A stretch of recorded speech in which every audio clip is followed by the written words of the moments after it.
महाराज राजा बलि की भूमि है बलिया। बलिया की ही भूमि पर बाबा बलेश्वर महादेव का दिव्य स्थान है। आप लोगों ने राजा बलि की कथा का तो ओम नमो भगवते वासुदेवाय नमः। ओम नमो भगवते वासुदेवाय नमः। ओम नमो राजा बलि की भी भूमि है और महर्षि भृगु की जन्मस्थली भी है बलिया। ओम नमो भगवते भृगु बाबा की मूल जन्मस्थली है बलिया। कभी स्मरण करना, पूरी महाभारत को पढ़कर देखिए, पूरी श्रीमद् भागवत को पढ़कर देखिए, पूरी वामन पुराण को पढ़कर देखिए, विष्णु पुराण को पढ़कर देखिए, कूर्म पुराण को पढ़कर देखिए। भगवान विष्णु जब राजा बलि के दरवाजे पर पहुंचे हैं, ओम नमो भगवते वासुदेवाय नमः। यही वो बलिया की भूमि है वासुदेवाय नमः। ओम नमो भगवते वासुदेवाय जहाँ स्वयं भगवान नारायण भगवते वासुदेवाय नमः। 84 अंगुष्ठ के बराबर अपने शरीर को धारण कर आए। ओम नमो भगवते वासुदेवाय नमः। ओम नमो भगवते वासुदेवाय नमः। ओम नमो भगवते वासुदेवाय नमः। और राजा बलि के दरवाजे पर आकर 3 पग भूमि की याचना कर। ओम नमो भगवते वासुदेवाय नमः। ओम नमो राजन, भगवते हमको ज्यादा नहीं चाहिए, बस केवल 3 पग भूमि चाहिए। भगवते वासुदेवाय नमः। ओम नमो भगवते वासुदेवाय नमः। ओम नमो भगवते वासुदेवाय। आज भी ओम नमो भगवते राजा बलि के द्वारा ओम नमो भगवते बालू के शिवलिंग का जो पूजन करा गया था बालेश्वर महादेव के रूप में, आज भी बलि बाहर की बढ़ रही, अंदर की नहीं बढ़ ओम रही। नमो भगवते वासुदेवाय नमः। राजन भिक्षाम ओम नमो भगवते वासुदेवाय नमः। ओम नमो भगवते वासुदेवाय नमः। ओम नमो 3 पग भूमि की याचना कर। ओम नमो भगवते वासुदेवाय नमः। ओम नमो भगवते राजा बलि ने आकर देखा कि दरवाजे पर जो खड़ा हुआ है वो तो केवल ब्राह्मण का बच्चा है, ओम नमो छोटा सा बालक है। क्या दूं मैं इसको? वासुदेवाय नमः। थोड़ा बहुत मांगेगा, चले जाएगा, थोड़ा बहुत दिया जाएगा, उसमें संतुष्टि हो जाएगी और चले जाएगा। ओम नमो बारंबार आवाज लगाई गई, राजन भिक्षाम दे, राजन भिक्षाम दे। वासुदेवाय नमः। ओम नमो भगवते वासुदेवाय नमः। ओम नमो भगवते वासुदेवाय नमः। केवल 3 पग ओम भूमि, नमो भगवते वासुदेवाय नमः। इससे ज्यादा कुछ भी नहीं चाहिए। भगवते वासुदेवाय नमः। ओम नमो भगवते वासुदेवाय नमः। ओम नमो भगवते वासुदेवाय नमः। ओम बलिया के वासुदेवाय नमः। ओम बालेश्वर महादेव की कितनी महत्वता है, कभी आप लिंग पुराण को पढ़िएगा, ओम नमो भगवते वासुदेवाय। कभी आप ओम नमो भगवते वासुदेवाय। स्कंद पुराण को पढ़िएगा तो उसमें आपको ये सब कुछ प्राप्त हो। ओम नमो भगवते वासुदेवाय नमः। ओम और उसी में से एक प्रसंग है ये, भूमि में ना आराम से तुम सो पाओगे तो 3 पग भूमि का तुम करोगे क्या? इतने में तुरंत वामन भगवान ने कहा, राजन तेरा काम है देने का और मेरा काम है लेने का। वासुदेवाय नमः। ओम नमो भगवते वासुदेवाय नमः। तेरा काम देने का है और मेरा काम लेने का। ओम नमो भगवते वासुदेवाय। मुझे बहुत आम है। ओम नमो भगवते वासुदेवाय नमः। ओम नमो भगवते वासुदेवाय नमः।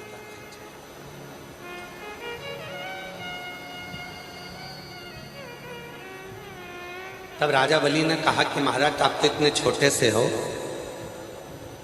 आपके कदम भी छोटे छोटे होंगे तो इतना आप ले ही नहीं पाओगे। एक काम करता हूं, मैं अपने पाँव से नाप कर आपको 3 पग भूमि दे देता हूं। वामन भगवान ने कहा, राजन अगर तेरे ही पाँव से नपवाना होता तो मैं यहाँ आता ही क्यों? मुझे मेरे पाँव से नापना है, इसलिए तू मुझे ये 3 पग भूमि दे दे। आखिरी में राजा बलि यज्ञशाला में पहुंचे, शुक्राचार्य जी का कमंडल लिया, जाने लगे। शुक्राचार्य बाबा ने पूछा कि तुम इस कमंडल को कहाँ लेकर जा रहे हो? इस कमंडल का करोगे क्या?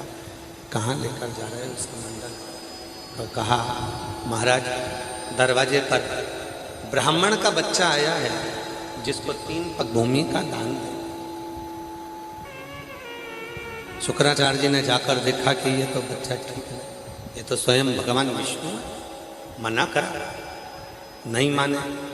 कमंडल के अंदर जाकर शुक्राचार्य जी बैठ गए। कमंडल के अंदर जाकर शुक्राचार्य जी बैठ, तीली उठाई, कमंडल की टोटी में दी और कमंडल की टोटी में देते से शुक्राचार्य जी की ये कहा चले गए।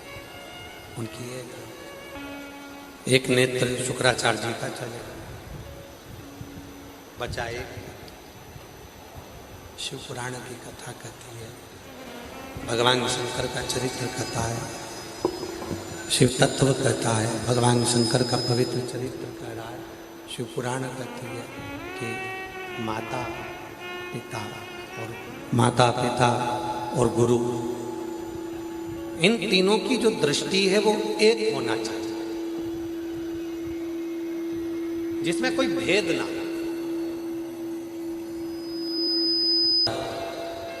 पिता की जो दृष्टि होती है उसमें भी समता का भाव होता है, एक गुरु की जो दृष्टि होती है उसमें भी समता का भाव। और जिसकी जिंदगी में शिव महापुराण की कथा कहती है, भगवान शंकर का चरित्र कहता है, शिव तत्व कहता है, जिसकी जिंदगी में समता का भाव होता है वही अपने जीवन में श्रेष्ठता को प्राप्त कर कर वैभव को प्राप्त कर पाता है और संपदा को प्राप्त कर पाता है। जिसके अंदर समता का, गरीब अमीर दोनों में समता हो, बड़ा छोटा सब में समता हो, सब में समता का। और बहुत अच्छा लगा महाराज,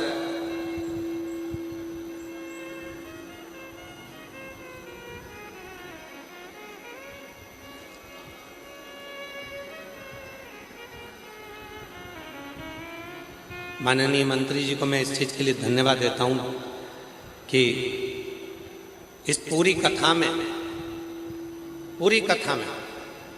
समता का भाव रखा गया।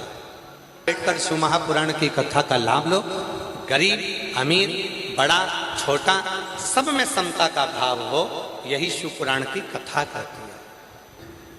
समता का भाव रखिए। और जब समता का भाव होता है, शिव पुराण की कथा में वर्णन आता है राजा बलि का, जो चरित्र आप लोग श्रवण कर रहे हैं।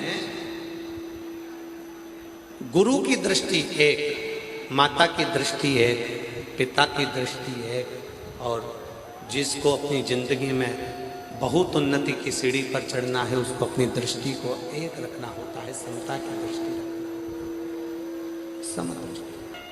और मैंने तेरे ही भरोसे बाबा, तेरे ही भरोसे हवा में उड़ती जावागी बाबा, डोर हटो छठी दामन कटी जावागी। भोले मैंने तेरी पतंग शंभो, मैं तेरी पतंग हवा में उड़ती जावागी बाबा, डोर हटो छठी दामन कटी जावागी। भोले मैं तेरी पतंग शंभो, मैं तेरी पतंग, भोले मैं तेरी पतंग। समता का भाव, जहाँ समता का भाव को लेकर अपने घर जाने लगे। जैसे ससुराल चलो, ज्येष्ठा देवी कहती है महाराज मैं नहीं जा सकती, पहले या तो यज्ञ बंद करवाओ, पूजन बंद करवाओ, पाठ बंद करवाओ, अनुष्ठान बंद करवाओ, तब मैं तुम्हारे घर में आऊंगी। क्योंकि दरिद्रता उसी के घर में प्रवेश करती है जिसके घर में कभी पूजन पाठ नहीं होता। तो मैं इस घर में जाऊं कैसे? इसके घर में तो पूजन पाठ हो रहा है, मैं नहीं जाऊंगा। भगवान नारायण ने लक्ष्मी जी से विवाह कर लिया। दुस्सहा मुनि की पत्नी दरिद्रता पीपल के पेड़ के नीचे रहने लगी। इसलिए हमारे यहाँ हिंदू धर्म में पीपल का पेड़ घर में नहीं लगाया जाता, क्योंकि उसके नीचे कौन रहती है? जम के बोलो, दरिद्रता रहती, ज्येष्ठा रहती। अब दरिद्रता का निवास हो गया पीपल के पेड़ के नीचे। भगवान नारायण लक्ष्मी जी को लेकर घूमने के लिए चले। चलो थोड़ी देर, लक्ष्मी जी बोली मेरी बहन से नहीं मिले, चलो जरा मिलने। भगवान ने कहा चलो मिल के आते हैं। और जो भगवान मिलने के लिए गए तो लक्ष्मी जी उनके मिठाई का डब्बा ले गए। अपन किसी के यहाँ जाते हैं तो मिठाई लेकर जाते हैं, मिठाई दे गए। और मिठाई ले जाकर जो दिया, दीदी ओ दीदी, दीदी बोली हाँ ले मैं तेरे लिए क्या लाई हूं ले। और जो मिठाई का डब्बा दिया, इतने में दरिद्रता ने खोल कर देखा तो उसमें मिठाई थी।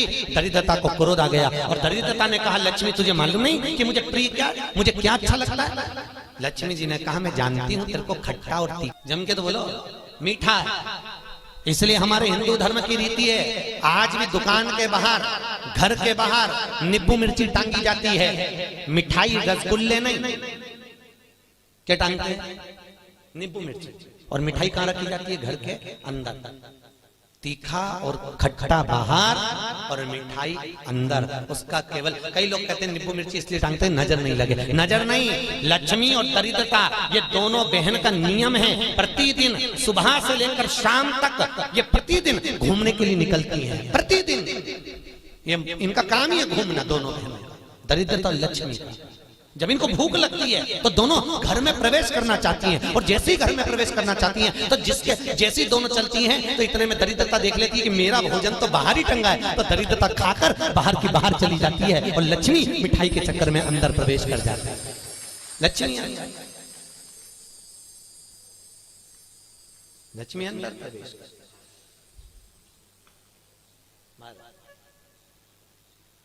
इसलिए आज भी नींबू और मिर्ची हमारे यहाँ शास्त्र रीति है महाराज, 4 चीजें बेटी की विदाई में नहीं देते। कितनी चीजें? 4। पहली झाड़ू, क्या? झाड़ू। दूसरे नंबर पर चलनी, आटा छानने की चलनी। दूसरे नंबर पर चलनी, तीसरे नंबर पर सुई और चौथे नंबर पर अचार की बरनी। बेटी की विदाई में नहीं दी जाती। भाई भाई में फूट डलेगी तो लोग कहते हैं अच्छा खासा परिवार था, जब से बहू आई तब से घर में ऐसा उपद्रव मच रहा। उपद्रव क्यों मच रहा है? उसका कारण है क्योंकि तुम उसके घर का अचार खा गए। वो बनवा के लिए तुमने खा लिया। और अभी भी कह रहे हो हमारी बहू की माँ बहुत अच्छा अचार बनाती है, तुम मंगवा लो और मंगवा लो, खाओ।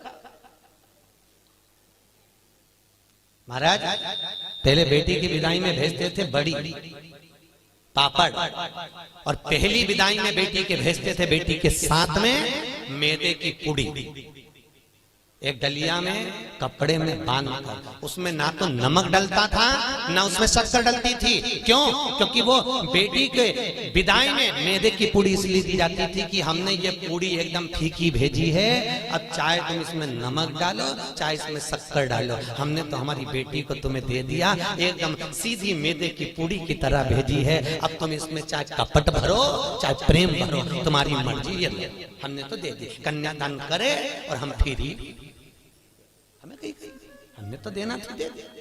इसलिए बेटी के साथ में मैदे की पूड़ी भेजी जाती है। मैदे की क्या बोलते हैं उसको? खाजा बोलते हैं। बड़े बड़े ले खट्टा तीखा नहीं देते। अब तो पहले तो ब्राह्मण पितरों के देवताओं का नाम है आर्यमा। क्या नाम है? आर्यमा। काय पर बैठते हैं? कौए पर। काय पर बैठते हैं? कौए पर। और पितरों के देवता जब आर्यमा श्राद्ध पक्ष में जब घूमने के लिए निकलते हैं तो उनके भोजन में केवल एक मीठा ही दिया जाता है। आज के जमाने में सब्जी बनने लगी साफ श्राद्धों में, नहीं तो केवल खीर और पूरी बनती थी, गुलाब जामुन रसगुल्ला बनता था, ये बनाकर खूब खिलाते थे, मंगोड़ा बनता था। पर अब सब्जियां बनने लगी, अब तो लोग श्राद्ध में भी अचार परोस देते हैं। पर कितनी वर्ज्यता है महाराज, कितनी वर्ज्यता। श्राद्ध पक्ष में अगर राई से तुमने सब्जी को छोक दिया, काहे से छोका है?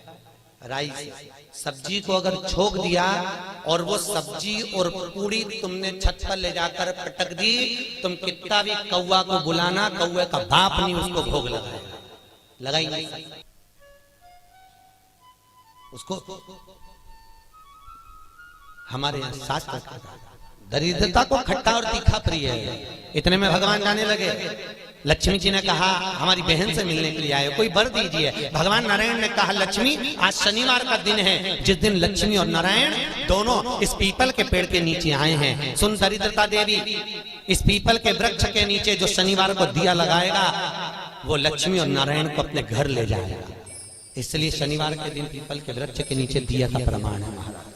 और सुन दरिद्रता देवी, तेरे पेड़ के नीचे जो खाली हाथ आएगा तू उसके घर में प्रवेश करेगी, और जो भरे हाथ से मतलब पानी का लोटा ले जाओ, कंकु ले जाओ, चावल ले जाओ, रोली ले जाओ, कुछ भी, जरा सी शक्कर ले जाओ, गुड़ ले जाओ, आटा ले जाओ, और पीपल के पेड़ के नीचे कभी खाली हाथ मत जाओ। अगर तू खाली हाथ कोई आया तो तू उसके घर में प्रवेश कर। इस पीपल के वृक्ष के नीचे मैं अपने पति को रिझाने के लिए नृत्य करूंगी, और अगर कोई रविवार के दिन पीपल के पेड़ के नीचे आएगा तो मैं उसके घर में हमेशा के लिए जाकर विराजमान हो जाऊंगी।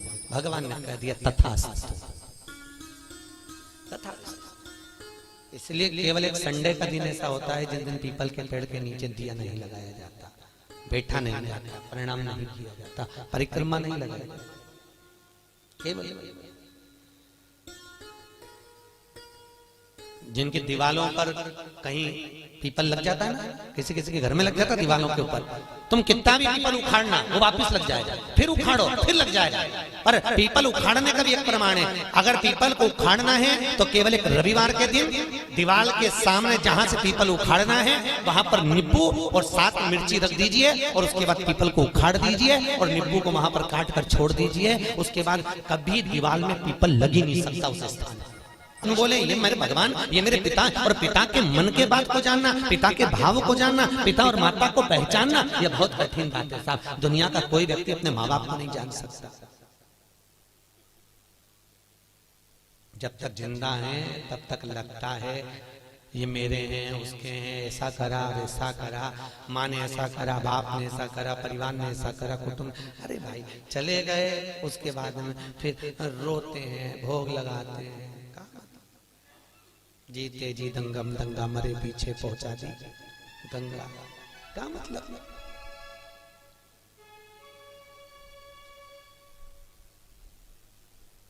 बड़ा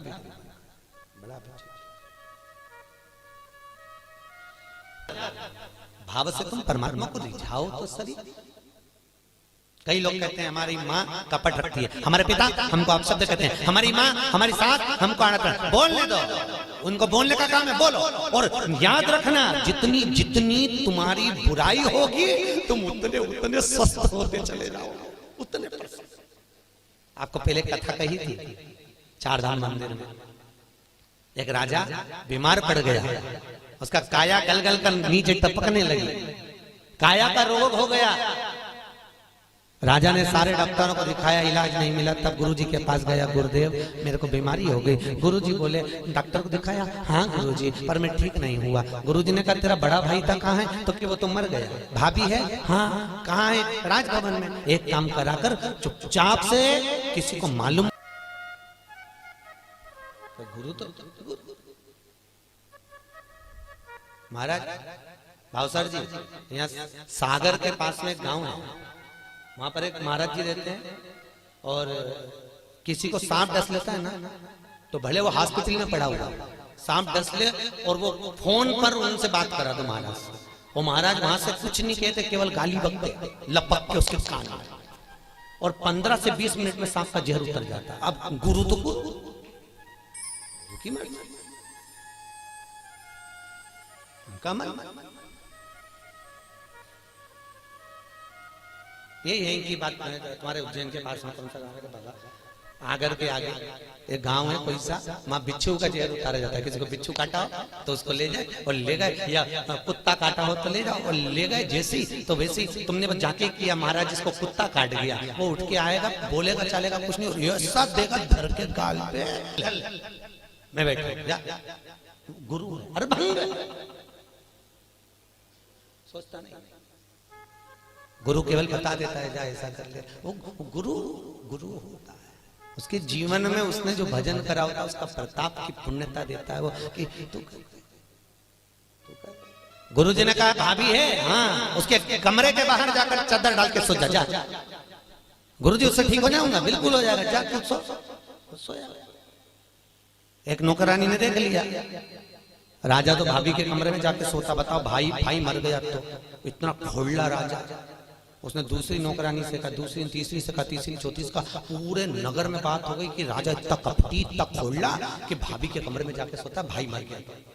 पूरे नगर में बात हो गई, लोग थू करने लगे और राजा का शरीर एकदम बढ़िया चकाचक हो गया। भाई इतनी बुराई करवाई कि तेरा पाप कट गया, और पाप कट गया तो तू ठीक हो गया। तो याद रखना, तुम देखना एक बहू और एक सास, बहू की उम्र 25 साल की रहे, 30 साल की रहे, तो कहीं उसका घुटना दुखे, कहीं कमर दुखे, कहीं पीठ दुखे, कहीं सिर दुखे, 24 घंटा बहू का कुछ ना कुछ दुखता ही रहे। और एक बूढ़ी सास 70 साल 60 साल की, तो भी मंदिर दौड़ दौड़ के चली जाए, चकाचक घूमती फिरे, ना हाथ दुखे ना पांव दुखे। तो कई बहुओं को लगे हमारी सास तो देखो गजब की सास, 70 साल ने अभी भी महाकाल की आरती करे, ने अभी भी मंगला करे, ने अभी भी दौड़ी जाए, और अभी भी ऐसा कर ले, अभी भी वैसा कर ले। तो कारण क्या है उसका? केवल इतना सा कारण है कि बहू सास की इतनी बुराई करती तो सास चकाचक होती चली जाती एकदम बड़ी चक चक चक। तो निवेदन है आपसे, सास को जल्दी निपटा। अभी हमारे भावसा परिवार में देख लो, इनकी बड़ी भाभी और एक उनकी बहू, दोनों, अब दोनों सजी पर डोकरी ओल्ड इज गोल्ड।